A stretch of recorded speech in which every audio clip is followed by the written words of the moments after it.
You are listening to Leaders and Legends, a podcast featuring some of Indiana's most fascinating men and women whose impact has shaped our state, our communities, and us. Join us as we discuss their imprint on our history. Leaders and Legends is brought to you by Veteran Strategies Incorporated, your local veteran business enterprise specializing in public relations, media relations, public outreach, crisis communications, and digital photography. My name is Robert Bain, Principal of Veteran Strategies, former Deputy Chief of Staff to Mayor Greg Ballard, and Communications Director for the Indiana Republican Party. I'm honored to be your host for our discussion. You're listening to Leaders and Legends. This is Robert Bain. Leaders and Legends is presented by Veteran Strategies Incorporated and sponsored by the Girl Scouts of Central Indiana. Our guest today is David Frick, former Deputy Mayor for William Hudnut and the man, according to P.E. McAllister and according to Mark Miles, who is responsible for the Indianapolis Colts. So, Mr. Frick, thank you very much. Thank you for having me. Are you from Indianapolis originally? I went to high school in Indianapolis, but I really grew up near Fort Wayne. Which high school did you go to? Southport High School. I'm a South Sider, which is relatively rare. I think that is relatively rare. That's right. How did that shape your worldview as opposed to probably a lot of the people you worked with as your career grew were from North Side or different places? Well, I was blessed. I grew up in Northeast Indiana, as I mentioned, and it was a typical farming community. My grandparents' farms where I spent most of my time growing up. And when I came to the big city of Indianapolis, it was a little bit of an eye-opening experience to go from a town of 3,000 people to 750,000 people gave me a very different perspective on what it's like to live and work. Southport High School at the time there wasn't a lot of development down on the south side. The real development impetus was always to the north and the northeast. Yet I was very comfortable going to high school at Southport. Life really revolved around the schools back then, unlike today. We would go to dances around at the school. There would be all the parties at the school, all different kinds of clubs at the school that you would have an opportunity to be involved. May I ask what year you graduated? 1962.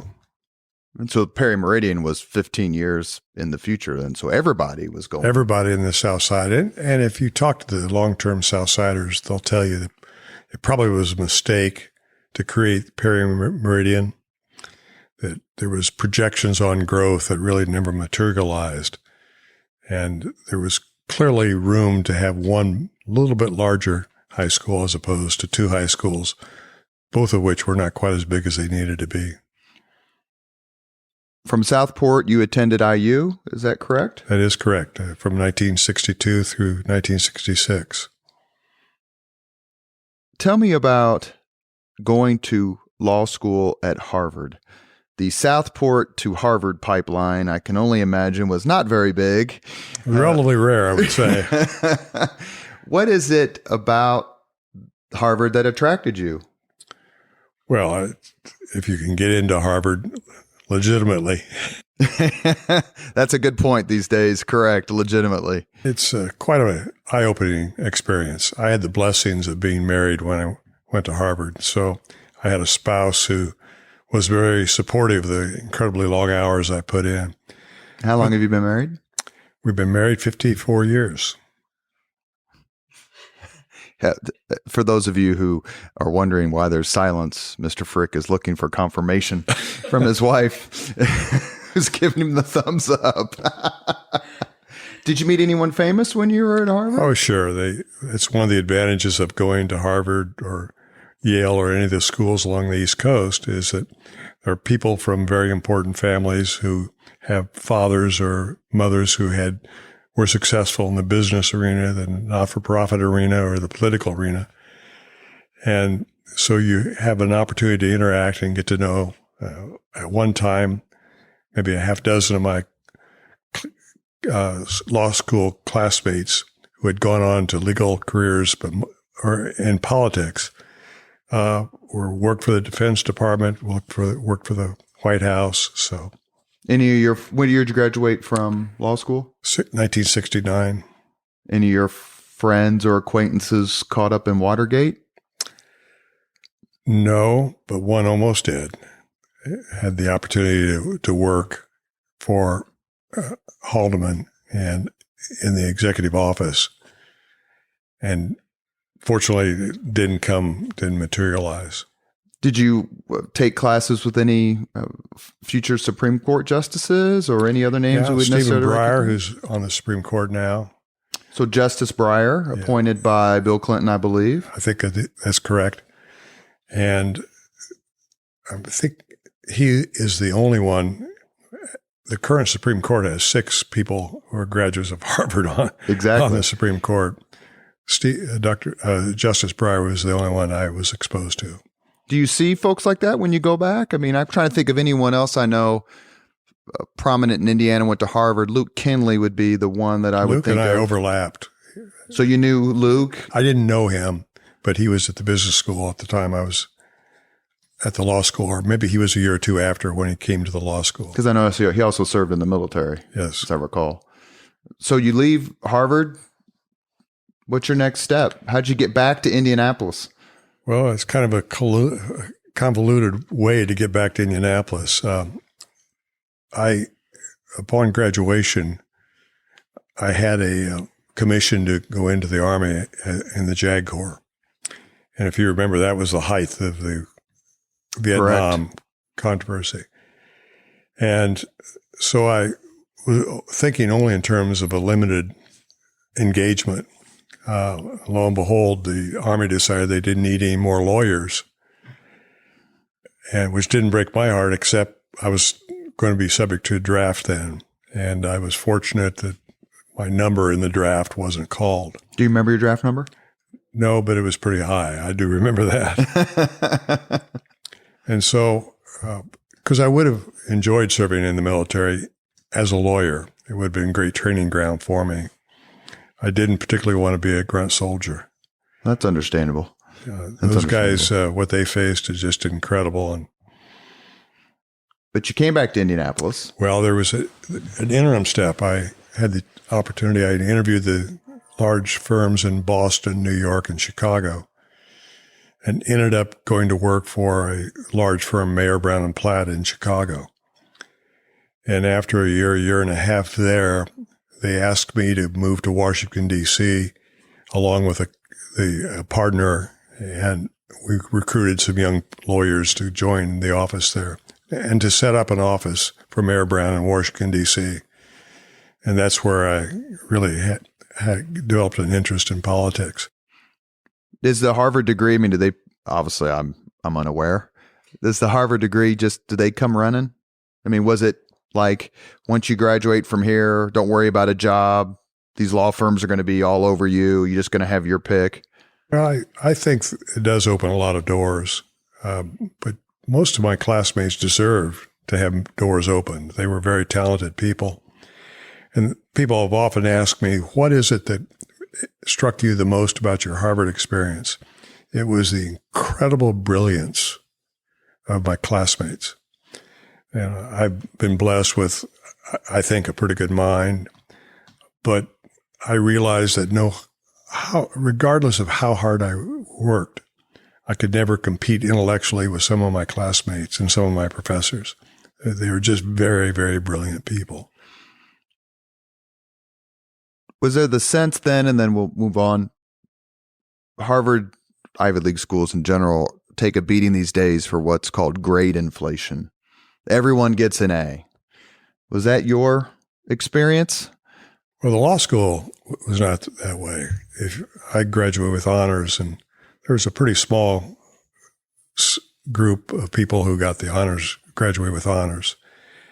I did experience it in the undergraduate school. I taught at Harvard College when I was in law school. I taught in the course in expository writing. Mm-hmm. And there I noticed there's a lot of pressure because of the professors worrying about some of the students if they flunked out. There was grade inflation that was going on. Now, I don't know how long it continued, but there were in my class, there were very few students who did get a good grade because that was the way we were expected to grade. How much was your college experience like the movie Animal House? It was about the same decade, around the same time period? Well, that was a classic I'm movie. You've Everybody, seen the movie. 20 or 30 times I saw the movie. But that was not my experience. My family couldn't help me go to school. And so I had to collect scholarships and I had to work when I was a student. I started out washing pots and pans in a fraternity house and moved up to be a waiter and then moved up to be a breakfast cook. So I was working 20 or 25 hours a week as an undergraduate. And I was fortunate I met my current wife my freshman year, and we were not big in the party scene. So Animal House couldn't be further from my experience. Everybody I know who's gone to Bloomington would go back there tomorrow. Everyone raves about the experience. Would you put yourself in that category? I do. It was a great place to develop a relationship with faculty members. I had a couple of faculty members who took a very intense interest in me. One was James Kessler, who was known for his work in analyzing the decision-making process in government. And the other one was Charles Heinemann, who was a classic political scientist known for years and years. And I had worked enough took a pretty heavy load in addition to working full time. And so by my senior year, I didn't need any credits and I couldn't leave school. Or excuse me, let me rephrase that. I had an opportunity to study as an independent study with Dr. Heinemann because I had finished all my coursework and was out of taking classes. And I thoroughly enjoyed and developed a lot of research papers working with him. And so I had a real, for the first time in my life, exposure to a very brilliant person, developing a work product that I could make a small contribution, realizing that the real work and intellectual capacity came from that professor. Did you know, speaking of famous people, I guess, they don't all go to Harvard. Did you meet any people down in Bloomington who you would later work with there in Indianapolis? Jim Morris, Ed Tracy, Jim Kittle, Harry Gonzo. There's a lot of good people. You're mentioning people that I know well from my experience. I'll just give you a couple of vignettes. Jim Kittle went to Pike High School, and I went to Southport High School. And we both went to Indiana Boys State, which was an American Legion program to teach young leaders. And I ran for governor. Because I was involved in Southport High School in a variety of community activities, was student council president at Southport. And Kittle was my campaign manager. And I got thoroughly crushed in the election. And I tell everybody I had a very poor campaign manager. And Kittle's retort has been for years, I had to deal with an incompetent politician as a candidate. So when he took over State Party, when he became chairman in 2001, 2002, did you think it was the doom of the Indiana Republican Party? Yeah, I did. But Jim really did a nice job. Terrific, actually, terrific. And the really important one, though, is Jim Morris. Jim and I got to know one another on the IU's campus. And as I'll go back and tell you how I got to Indianapolis. It's kind of a long, convoluted way of getting back. But that's where I developed a friendship with Jim. And then there were a variety of other people who when you went to IU, you had doors open for you in Indiana politics. Sure. But the relationship with Jim was one that I've treasured over the years because he basically convinced me to come back to Indianapolis. Was he chief of staff to Mayor Lugar at the time? Yeah, he was. And there was a way I got to know Dick Lugar is Jim Morris and I were at some cocktail function in Washington, D.C., and he was out there with Dick Lugar, and I went to this cocktail party, and our paths crossed. And he said, "I want you to meet somebody." And I didn't. He said, "I'm not going to tell you who it is, but come to breakfast the next morning." And it was at the Madison Hotel in Washington, D.C., and it was Dick Lugar. And I was so impressed with Lugar, and we had a very engaging conversation. And Lugar said, "Young man, you need to come home." What year would this have been? That would have been 1971, probably late 70, early 71.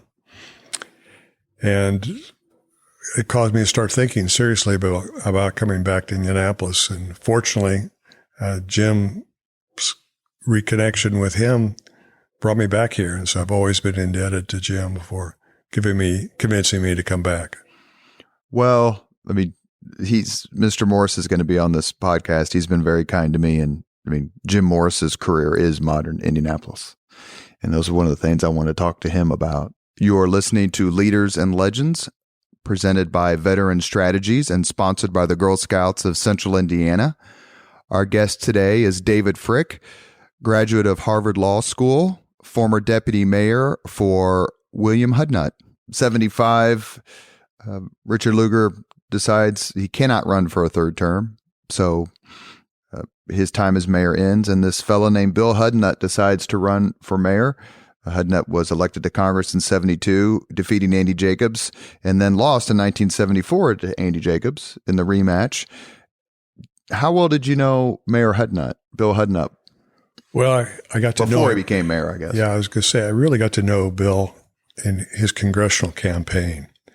I had just moved back here from Washington, D.C., and he, I guess I can't quite recall how we made contact with one another, but we hit it off.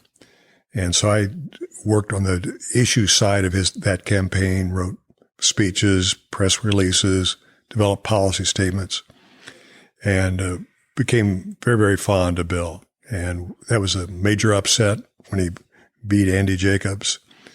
2 years later, the people in Indianapolis wanted him back to come home. Watergate didn't help.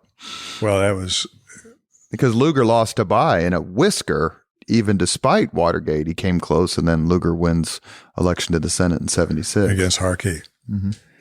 No, it was you could tell it in the people's eyes when I would stop in polling places, and people had made up their mind they were not going to tolerate Watergate criminals, and so they had a mission, and it resulted in Andy Jacobs being reelected. The good news is that Bill Hudnut and Andy Jacobs developed a very close relationship. If you study their campaign, there wasn't negative talk on the part of either one of them. Well, before we started recording today, I relayed a story that Andy Jacobs told me at lunch. He said, I can't remember if before one of their debates, whether Hudnut picked Andy up or Andy picked Hudnut up, and they rode together where they were going to debate each other. Could you imagine that these days? Well, no. I mean, it was a different era with different people. And unfortunately, many of the political leaders we have today couldn't do that. Well, one of our podcasts previous with John Mutz and Louis Mahern, they had a terrific friendship that lasts to this day. It was an amazing discussion about just working together. Well, this is kind of jumping ahead, but if there's a secret to the success of those days in Indianapolis, it was people worked together. They didn't care what party label was attached, and there were many Democrats who helped carry the Hudnut platform and do things to revitalize our city. It wasn't a labor issue or it wasn't a corporate issue. People just worked together, and that's what's been lost. The concept of compromise, and you no longer hear people talk about it. You're listening to Leaders and Legends, brought to you by Veteran Strategies Incorporated and sponsored by the Girl Scouts of Central Indiana. We're here with David Frick. In 1975, Bill Hudnut is elected mayor, beats Bob Welch. When did you start working for him? not until 1976. I'll come back to that in a second. Bill asked me to help develop the transition plan from Luger to Bill Hudnut. And he wanted me to come to be part of his administration, and I wasn't anxious to do that.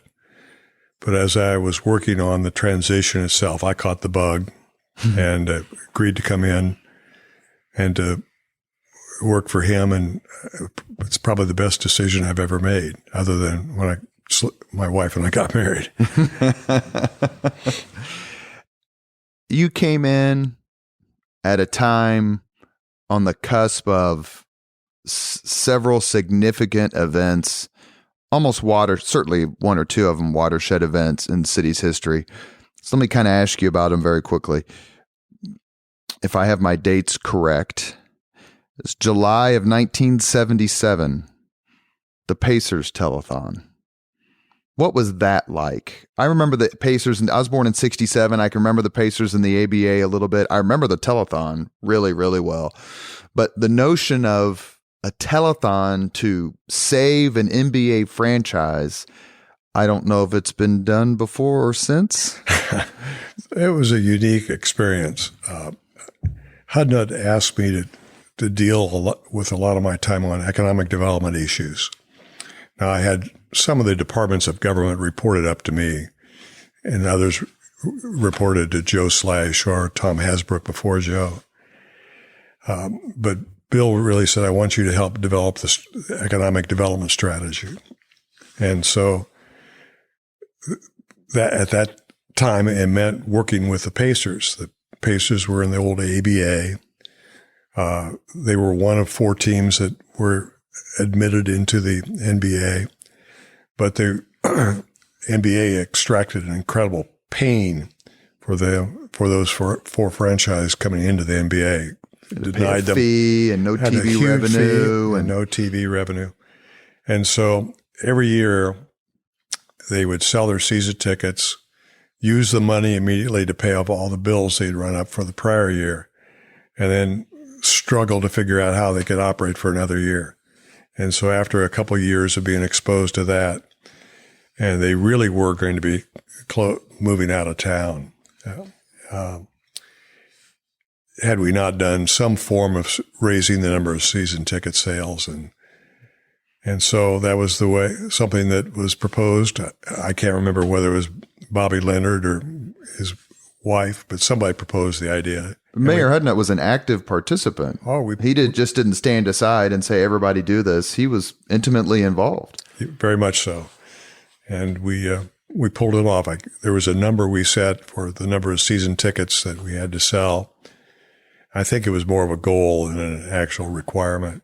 8,000? Yeah, I think it was around 8,000. And we did it. And Nancy Leonard really, Bobby's wife, did a wonderful job putting that together. 6 months after the Pacers telethon, recall what hit Indianapolis? It's called the Blizzard. The Blizzard of 78 hit in January. I don't know if I was 3rd grade, 4th grade. What I remember about it, we ask you from your perch on 25. It's funny because you and I had the exact same office. Oh, really? On the 25th floor, yes. And that is, it was the only time they closed school for 2 days at one. Like, school's closed this day and the next day. You don't even have to ask. Like, it was so bad that they closed school for 2 days in a row at the same time. That's what I remember about it. I also remember Hudnut in the Racers. So this is your opportunity to take credit for Bill Hudnut wearing the Racers cap as he reassures the city that everything's going to be okay. Well, there are 2 or 3 stories coming out of that experience. Ann and I went to the IRT that night. But earlier that day, Hudnut had airplane tickets to fly to Washington, D.C. Or, excuse me, it was the next day after when Ann and I went to the IRT. And he was scheduled to fly to his first state dinner, and he and his wife were really looking forward to that. And unfortunately, I was the bearer of the news Bill, you can't go. We got a blizzard. We didn't know it was a blizzard. We just knew that there was a lot of snow coming, and you can't be caught out of town. And the reason we said that is because earlier he was in San Francisco when we had an ice storm and got a lot of heat for running around across the country when he should be home worrying about moving the snow. And he got very irritated with me. He threatened to fire me but I had the tickets and I wouldn't give him the tickets. You had the actual plane tickets? I had the plane tickets. And I'm embellishing a little bit, but he realized it was a thing to do to stay here. So when the snow turned into a blizzard, he was in a unique position to take advantage of it politically. Now, Joe Slash and I were focused on dealing with the emergencies. I mean, think about the number of people who were on medicines. How do they get their medicine? Or people that were on therapies. How do they take their therapies? Because the city was totally closed down. We even pulled all the police officers in from the streets. And we didn't have any crime, interestingly enough. I guess even thieves knew wasn't a very good idea to go outside. But how Bill got the racer hat it was kind of an interesting story. Like I said, Joe Slash and I were focused on just getting things moving again. Bill was playing a very important role, and that was a reassurance role. And so he said, I'm going to go out and ride with the DOT drivers. And Slash and I applauded that to get him out of our hair because there were important things to do. But he's 6'5", 6'6", so this hat makes him almost 6'10", 6'9". And people wanted reassurance that we're going to get through it. And Bill was very good at communicating that. And the way he did it was amazing. He wore the same sweater. He wore the same cap. Now, people would see the same thing day after day, and they think, well, he's spending all of his time here, doesn't even have time to go home, change clothes. But he did go home and change clothes, but put the same ones back on. I could feel your pain on the tickets. Remember, it was 2009 Final Four. Ballard gets mugged. Do you remember that? We were there up in Detroit. I'm the one who convinced him not to take security. I said, nobody knows who the hell you are up there. You don't need to take security. It's just a waste of taxpayer money. You'll be in and out. Don't worry about it. And it was a bit of a fight. And then I'm still convinced to this day it was staged. He was never actually mugged. Well, Mayor, if you're listening, I believe it's staged. Well, we knew about it because what happened was the police officers on the Saturday game, the police officers in Detroit were mad about something. And so they quit directing traffic. And there was this incredible tie-up of nobody could move who was in a car. Ann and I were up there because I was involved with the NCAA in the Final Fours. And we finally gave up and got off the bus and to walk back to the hotel. And it was scary. After we had done that, we thought, we're fools. Because we walked right through where Ballard was walking when he got mugged. Yeah, I got some I told you so's pretty bad. Actually, maybe last to this day, because I never should listen to you on anything, especially security for the Detroit Final Four. You were also in the mayor's office, as we move on, when the Richard Hall, Tony Kiritsis incident happened.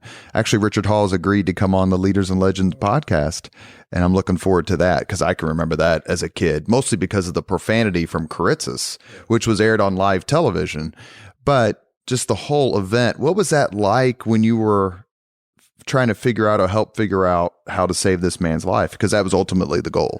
Yeah, I think we listened to the professionals on what to do with the emergency.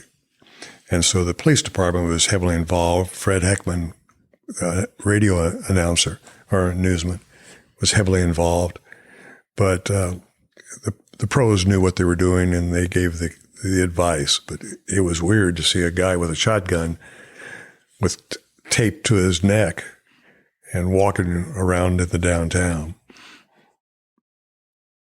Indianapolis in the 70s was, despite all the, I want to say, miraculous work of the Lugar administration with Unigov and building the Market Square Arena downtown, it was really its formative years.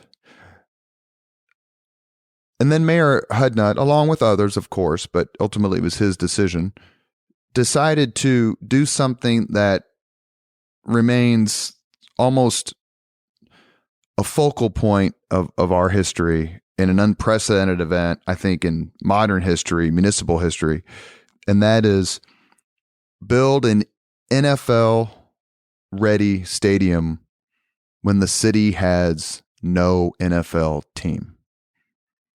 You were involved from alpha to omega and everything, and during that time period. Was that his idea that he brought to others, or did others bring that idea to him and then he championed it? I think it was a combination of both. There's a story on how we ended up with an NFL franchise that's important to understand why the building was built. A local citizen by the name of Bob Welsh, who actually ran against Bill Hudnut for mayor, had been working with the NFL trying to build support for Indianapolis as a place to have an NFL expansion franchise. And Hudnut had asked me to work with the football-focused people, including Bob Welsh. And so it became clear that we were not going to be able to get a franchise without a stadium. The concept Bob Welsh had was modernize Butler Stadium. Well, that was never going to work. Because the NFL expanded, I think, at 77, that's Seattle and Tampa Bay. But at the time that you're talking about, teams were moving from Los Angeles to St. Louis, and the Raiders, probably most famously. They couldn't decide between Oakland and L.A. They moved back and forth. So that threw a wrench into what we were trying to do, which was to convince the NFL to bring an expansion franchise. We realized that if we're going to get an expansion franchise, it was going to be because we have a stadium. Now, the reason that it made sense to build the stadium was obviously the hope someday of getting an NFL franchise. But Hudnut had committed to developing convention and tourism as one of the major impetuses for economic development. And that we needed to expand our convention center. And so it was easy to, if we could attach the stadium to the convention center, then we'd have multiple use, a couple hundred days a year. And that's really what made that project possible. People had proposed building a stadium on, essentially where the Victory Field is now located, and that as a standalone stadium, or on the other side of White River. And I wrote a memo to Hudnut saying this doesn't work. You're only talking NFL 12 games. You got to have something else. But by connecting the stadium to the Hoosier Dome to the convention center, the economics worked. And so then it was a political risk, not an economic risk, of building something that looked like a stadium, even though it's part of the convention center. And had we not pulled off, and that just took guts on Hudnut's part. Were there naysayers? Were there people in the room going, "You can't be serious, Bill"? Probably the leading naysayer was a guy by the name of Tom Binford, who was Mr. Community Citizen. But people Really? Binford? That's interesting, because he was known as such a forward, strategic thinker. Yeah, he was, on this one he was not. Ask your friend P. McAllister sometime. I will. Did the Colts get identified quickly as a possible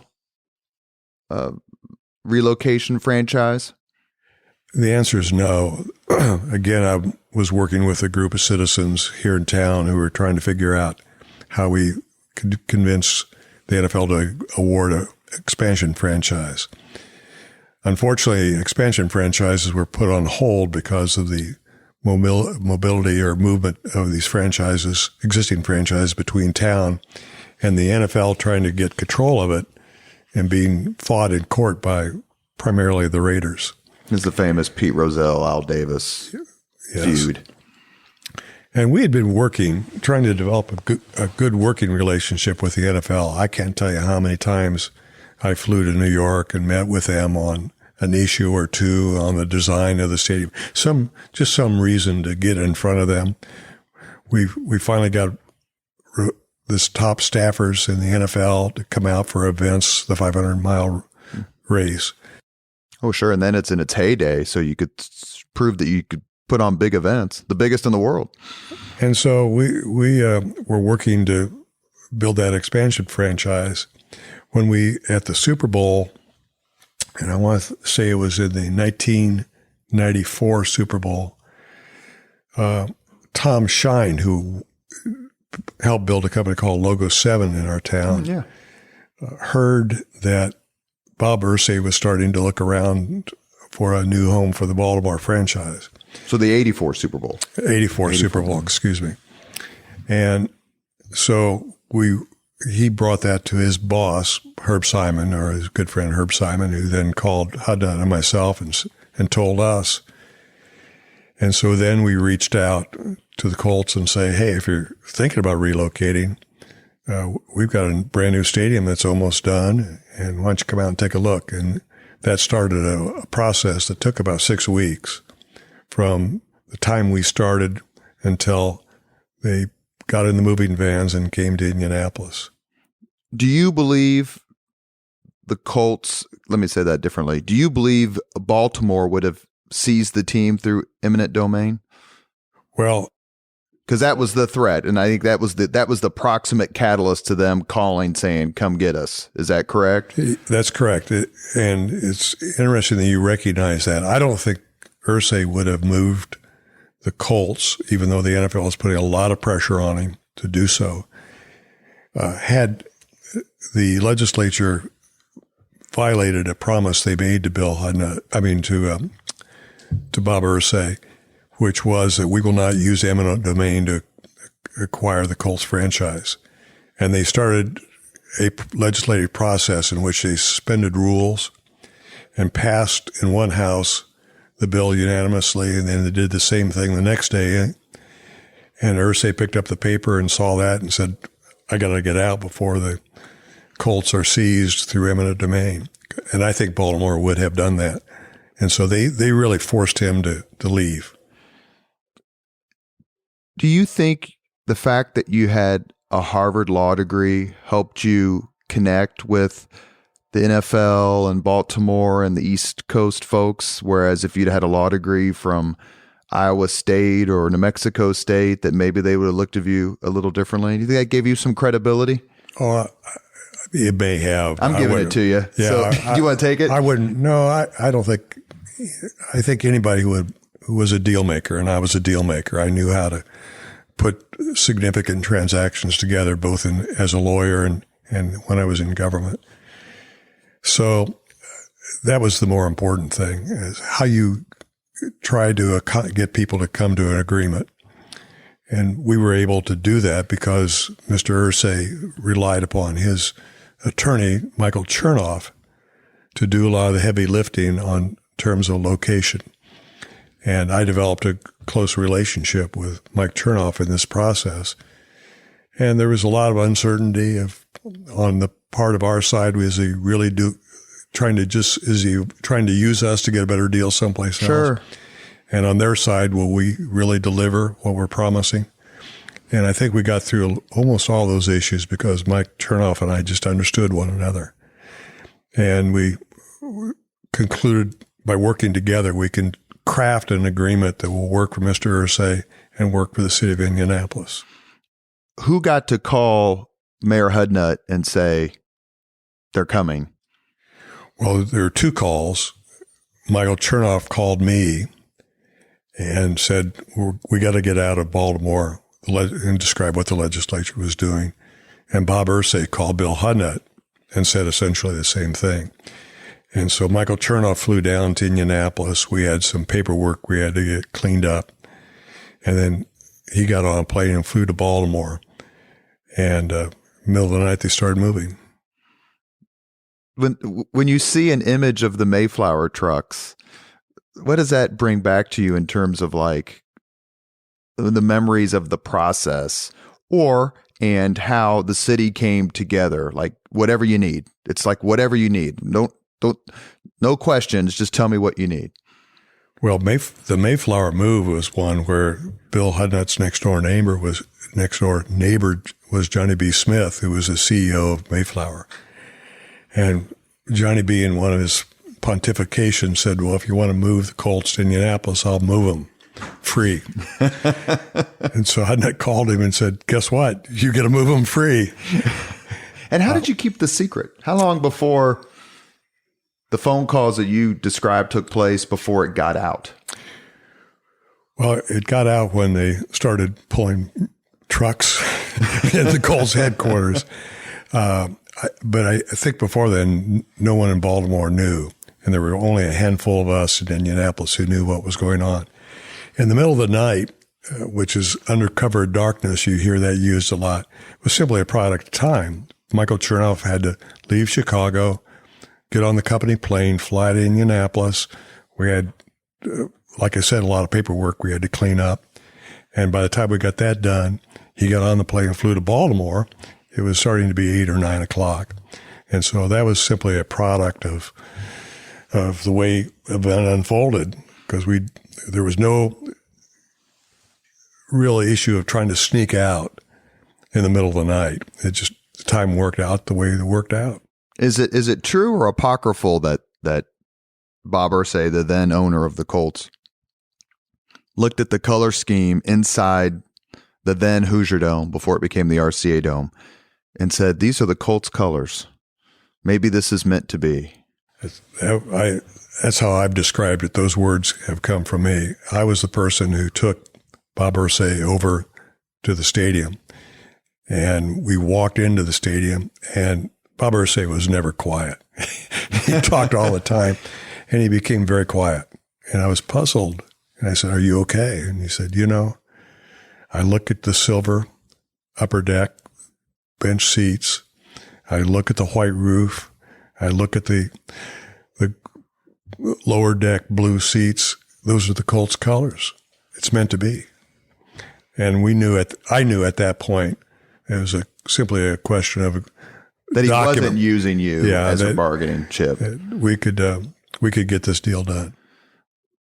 Before the Colts came, the then Hoosier Dome had the world's biggest basketball game with the Olympic team coached by Bobby Knight playing some NBA players. And it had a Notre Dame Purdue college game. And I think it had like a Chicago Bears, Buffalo Bills, maybe preseason game. My family was one of the teams that won, one of the families who won the lottery, the initial ticket lottery for the Colts. What was it like for you? I'm assuming you attended, when you took your seat for the very first home game of the Indianapolis Colts? Well, I'm glad you emphasized Indianapolis, because that's one thing we wrote in the agreement. We wanted it to be the Indianapolis Colts. Well, you're overwhelmed. I mean, you sit there and you think about how fortunate we were that it all worked out. And my wife had to pinch me more than once just to keep me from drifting off, because this was a very compressed period of time of 6 weeks and it really was several years if you think about when we started working on trying to attract not an existing team, but getting awarded an expansion franchise to the day that we're playing NFL football in Indianapolis. It was also a personally difficult time for me. My daughter was diagnosed with a ruptured appendix, and she was in pretty bad shape. And so Ann, my wife, was staying with her overnight, staying with her all the time. And I would try to come by, but again, I was immersed in doing this deal. And the deal communications occurred in a variety of locations, all over the United States. I mean, I met Bob Irsay and Mike Chernoff at the NFL owners meeting in Hawaii. We met in in Chicago. We met in Indianapolis. And so all that build up and all these strings being pulled, when it came time to have the CIB bless the agreement formally, I choked up. I couldn't talk. I had tears running down my cheeks. Well, and that's one of the things when you work in, sure, it's other offices too, but when you work in the mayor's office, and I've had other people who've worked in different administrations say, I drive past this or I visit X and remember how much I was involved. For me, it's getting the alley paved behind the McGinley's Golden Ace on the east side. That doesn't quite compare to bringing an NFL team here. We all know better than that. I got boots on. You could be. What was it then like? You were involved with the building of what became Lucas Oil Stadium. What was it like for you when you saw the RCA Dome being torn down? It broke my heart. That was a great building. People forget that we built that on the cheap. Interest rates at that time were 13.5%. And so that limited the amount of money. It's built 82, 83, 84-ish. Yes. Cost about 60, 65, 70 million maybe. The number they used, that involved an expansion of the convention center as well as the Hoosier Dome. The Hoosier Dome, part of it was about $55 million. And then the rest was the expansion of the convention center. But it was, just a lot of memories. Do you have a piece of it somewhere? A seat or a part of the roof or? For a long time, I had a seat, but I finally gave that up when we downsized our home and moved into a smaller place. But you are right. I mean, you can remember things where your contribution may have been major or minor, but it's because of a lot of people getting together and believing deeply on what it's going to take to move our community forward. And I was very fortunate. I had an opportunity to play a role for Bill Hudnut in causing that to happen. I've said this before. It's actually one of the reasons why I wanted Louis Mahern and John Mutz to come on the podcast, Leaders and Legends podcast. They were wonderful. Is because a lot of people just don't know what John Mutz did for this city. And I'll pick him out because he obviously became lieutenant governor. But I always have thought that one of the most underrated contributors to the growth of Indianapolis is a fellow named Jim Dora Sr. How well did you know him? And what do you think his main contributions were to that critical period in the 80s and 90s as Indianapolis continued to mature? Well, Jim Dora was a friend. In fact, where we lived before we downsized and moved into our condo here was caused by my wife seeing the house that we ended up buying on the west side of Eagle Creek, just a couple doors down from Jim Dora. Jim played a critical role on the CIB. He was the communicator to the rest of the hotel industry because we really wanted to build a first-class convention tourism business. And Jim was the guy who carried the laboring oar in getting the hotel industry in support of raising taxes on them in order to accomplish this objective. And so it was a very sad day when we lost Jim. He gave me more money for college through his wife's scholarship than anybody except Uncle Sam. And he did it in a very quiet way. Most people did not know that he was supporting a scholarship at Purdue. Absolutely. He didn't want, I didn't know it, and I knew him well. You mentioned, and these folks are obviously much, much better known, but you mentioned the Simons a few minutes ago. If the Simons don't buy the Pacers in, I think it's 83, 82, 83, 84, that time period. Thank you. Are they still here? Do you wonder? Do you think the Pacers go someplace else through some other purchase of another billionaire, millionaire, but the Simons stepping up, years after the telethon to make sure that the Pacers are here? Well, if they hadn't done it, Indianapolis would never have gotten the Colts. There's no question in my mind. We're very fortunate that Herb Simon, many people had approached Herb and Mel Simon, asking them to do it, and they always declined. The Pacers were on their way to Sacramento. Guy was buying the franchise and going to move it. Made no bones about it. It's the Sacramento now is the Kansas City franchise, and he ended up buying that one instead of the Pacers. But Ted Boehm, Jim Morris, and myself went to be with Herbie, and we said and Bill Hudnut, and he said, "You got to do it, Herb." And bless his heart, he said, "I'll talk to Mel," and he talked to Mel, and the family stepped forward. Had they not done that, Indianapolis would be a very different place today.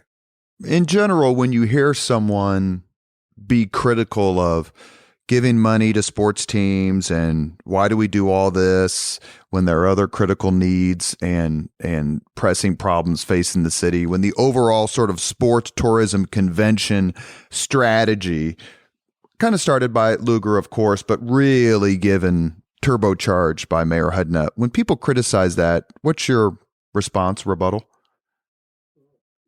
It's a question of spending a buck now that disappears versus spending a buck that creates a future.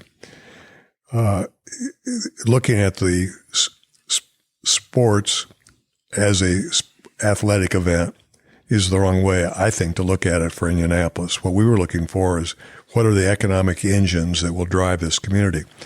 And one of those engines are businesses that their executives were elsewhere, but they had a plant here. And we needed to somehow get on the radar screen of those important decision makers who were making decisions about whether their plant was going to close or expand. And sports is a way of doing that. The conversations we have in our community on Monday morning after a Colts game or after a Pacer playoff give you an opportunity to connect with a bigger strategy we had, which was the strategy of using sports for economic development. One of the best stories we've heard so far on the Leaders and Legends podcast, and we're here with David Frick, former deputy mayor for Bill Hudnut, is one told by Allison Millangton, which I'm going to try to get through without being weepy because I haven't been able to do it yet. Allison Millangton was CEO of the Super Bowl committee and left Super Bowl headquarters one night while the Super Bowl Village was activated and all that terrific attendance of people on Capitol and on Georgia Street. She goes, I just wanted to walk. I'd worked all day, worked all night. I just kind of wanted to walk and see what people were doing and talking about. So she walked from the headquarters, which was only about a block away, and then gets to Georgia Street. And then she sees in the distance this tall fella. And she continues to walk toward this man. She realizes it's Bill Hudnut. And as she goes up to talk to him, to say hello, she noticed Mayor Hudnut's crying. In the middle of all this activity, what do you think he was thinking as the tears were running down his cheek during the Super Bowl Village experience? Oh, I think Bill was being reflective of the strategy that was adopted by the community and how that strategy finally played out and worked in the most prestigious way possible in having a Super Bowl, and how this community embraced, as it does all good sporting events, embraced that experience. And he was telling himself, we got it done. And I believe that's what he was saying. In 34 years, Indianapolis went from having to host a telethon to save an NBA franchise to hosting a Super Bowl that completely redefined the experience for the entire league, therefore the entire country. Is that Bill Hudnut's legacy? Along with Mayor Peterson, along with Mayor Goldsmith, along with Mayor Ballard, and all the attendees, all the civic leaders and community leaders coming together, is that the culmination for you, or is there more to come? Well, it was a good run. Today, things are just different. I'm not sure today you could have pulled off the things that we pulled off, because there was a lot of risk-taking associated with what Bill Hudnut and a lot of community leadership, both in the public sectors and the private sectors, could pull off. I don't know that it could be done today. The partisanship that has invaded the political arena makes it almost impossible to do what we did. I mean, think about it. Bill Crawford, one of the leading African-American leaders in this community, Louis Mahern, prominent Democrat, carried the legislation to build the Hoosier Dome. Well, people wouldn't do that today. Republicans and Democrats can't agree upon anything, and you attack your as opposed to working with people. So it was a great era. I mean, we got a lot done. I wish well the decision makers, because I think it's going to be tough to continue to do it. We're getting ready to ask you the 5 questions that we finish every podcast with for all of our subjects. I want to mention one more name, which we would be remiss in not mentioning, and that's P.E. McAllister. His impact on this city, how would you describe it? Well, P.E. was just so highly thought of in the business community and the governmental community. He was close to Dick Lugar. Dick Lugar gives him so much credit for what P.E. has accomplished in both the business world as well as the governmental world. He's one of Bill Hudnut's closest advisors. They'd known each other for a number of years. And he clearly, because he never wanted the attention. So many people get in public life and want a lot of attention. He didn't. He was very quiet. And his leadership is a testament of how being not trying to take all the credit, but sharing the credit works and makes for a better place. And I wish he would be around for another 100, as he's 100 years now. Amen to that. Leaders and legends, we ask the same 5 questions of every guest. So if you're ready. I'm ready. What was the first job you had? Working on my grandparents' farm, shoveling crap. In Northeast Indiana? Yes. There's something unique that we've lost in America, and that is the good old family farm. I mean, it's all gone. And you sure grow up quickly when you have to get up at 5 a.m. and start your chores. And you can't go away for 2 days because the daggone cows need milking twice a day. So I think that was my first family job. My first summer job was one working for a consultant analyzing the infrastructure here in Indiana. What was your first concert? Not one your parents dragged you to, but one you footed the bill for. Oh my gosh. I never had enough money to go to concerts. Probably down at IU, there was some concert. Greg Ballard's first concert was at IU, Sly and the Family Stone. Got me. I couldn't do away. Did you like music? Do you a lot of concerts when you were an adult, you and your wife? No, we really haven't. We enjoy the symphony. We go both either the pops version or the classical version. We do it during the day. They've got a nice day program. But we don't follow, at least I don't, well, neither one of us really have much interest in following music other than that. If you could recommend one book to anyone, which book would you recommend?